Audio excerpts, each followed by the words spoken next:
Sawadee ka. The new Phuket News edition is out now and available at 600 locations around the island. Phuket in Focus speaks to the managing editor, Simon Ostheimer. And welcome again to Phuket in Focus. As we do each week, we check out the new Phuket News. Here it is in my hot little hand, hot off the press, and we've got the managing editor, Simon Ostheimer. Thank you for joining us. Thank you for having me. The big story this week, the lights went out. Well, everybody's quite familiar with it, but last Tuesday night, complete sort of power outage across all of Phuket and in fact the entire south of Thailand, and the biggest power outage ever in Thai history, they say.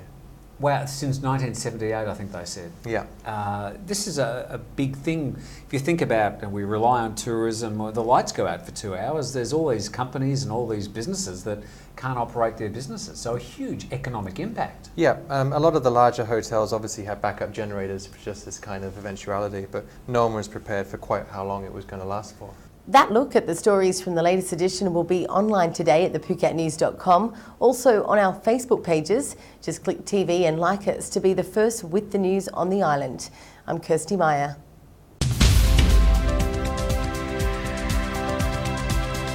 This is News Today. A group of taxi meter drivers blockaded 2 roads into the international airport on Wednesday night, demanding the right to pick up passengers at the airport. The drivers from the PBC taxi group have applied for permission to operate from the airport, but it hasn't yet been approved. The blockade broke up when Phuket's Director of Airports came out to speak to the mob and agreed to listen to their demands next month. Meanwhile, a different group of taxi drivers staged a protest outside the Governor's Mansion in Phuket town. The Andaman Mook drivers already have the right to pick up passengers at the airport, but they say they're being blocked by sometimes violent harassment from rival taxi drivers and officials. You've had your say about this issue. One viewer says, "Former mob, impact innocent tourists and get your way. Nice. I am in favour of breaking up by force if necessary any blocking of roads. They have the right to protest and they have the right to go to court. They don't have the right to do what they do."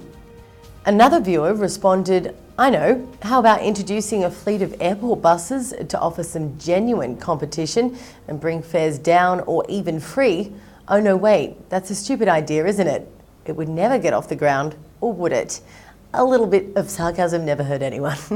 But we love to hear your comments. Send us your thoughts on our Facebook page or at thephuketnews.com and join the conversation. Officials say the dredging of the polluted canal beside Bang Tao Beach in the northwest of the island is almost finished. The work on more than 1 kilometre of the canal, or Klong, is designed to improve the water flow and reduce the build-up of stagnant water. The polluted Klong has been discharging black scummy water at the southern end of Bang Tao Beach, which is then spread by the waves along the sand.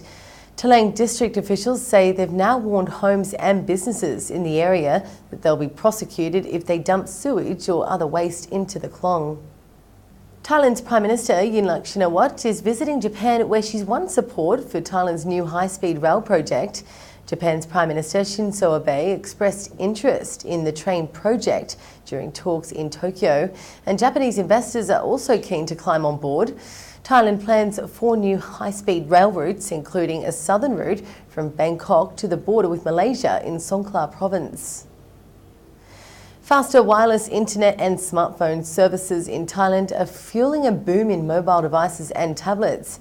Industry leaders gathering for the Thailand Mobile Expo in Bangkok report they expect to sell a record 25 million tablets and phones this year in the kingdom, although the 18 million they sold last year is already amazing in a country of 65 million.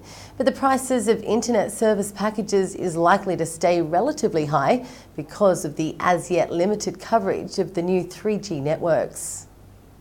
And finally, the Phuket Football Club is travelling to Trat province in eastern Thailand for an away match this weekend.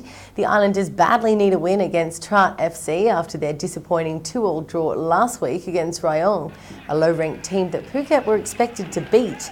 And after Saturday's match, Phuket Football Club will hurry back to Phuket for a home game against Krabi Football Club at Sirikul Stadium on Wednesday. We'll have another News Today tomorrow. Thanks for watching.